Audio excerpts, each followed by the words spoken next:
ভেঙ্কটেশ নেই, কি হবে কেকেআর সহ অধিনায়ক? তালিকায় 2 বড় নাম। বন্ধুরা আপনারা যদি দেখে চান তাহলে ভিডিওটি শেষ অবধি দেখতে হবে। চ্যানেলটিকে সাবস্ক্রাইব করে লাইক দিতে হবে এবং নোটিফিকেশন বেল আইকন দাবাতে হবে। আইপিএল 2026 জয়ের জন্য মরিয়া কলকাতা নাইট রাইডার্স। 3 বারের ডিফেন্ডিং চ্যাম্পিয়নরা নিলামের আগে ব্যাপক প্রস্তুতি শুরু করে দিয়েছে। চন্দ্রকান্ত পণ্ডিত বিদায় নেওয়ার পর প্রধান কোচ করা হয়েছে পরিচিত মুখ অভিষেক নায়ারকে। সঙ্গে সহকারী কোচ হিসেবে দলে যুক্ত হয়েছেন অস্ট্রেলিয়ার কিংবদন্তি শেন ওয়াটসন। আর বোলিং কোচের দায়িত্ব সামলাবেন নিউজিল্যান্ডের প্রাক্তন পেসার টিম সাউদি। সব মিলিয়ে প্রায় 60% দল নিলামের আগে গুছিয়ে ফেলেছে শাহরুখ খানের ম্যানেজমেন্ট। কিন্তু বড় প্রশ্ন, কেকেআর এর নতুন সহ অধিনায়ক কি হবেন?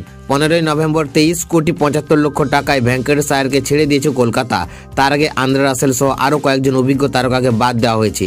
তাই অধিনায়ক ও সহ অধিনায়ক 2 পজিশনে এখন বড় মাথা ব্যথা। গত মরশুমে অজিঙ্ক্য রাহানের নেতৃত্বে ভেঙ্কটেশ ছিলেন সহ অধিনায়ক, কিন্তু ব্যাট হাতে ব্যর্থ হওয়ায় তাকে বিদায় জানাতে হয়েছে। ফলে নতুন সহ অধিনায়কের দৌড়ে এখন কয়েকটি নাম সামনে আসছে। সূত্র বলছে নিলাম থেকে দক্ষ কাউকে সহ অধিনায়ক হিসেবে নিতে পারে কেকেআর। তবে যদি তা সম্ভব না হয় তাহলে দলে থাকা পুরনো অলরাউন্ডার সুনীল নারায়ণ হতে পারেন প্রথম পছন্দ।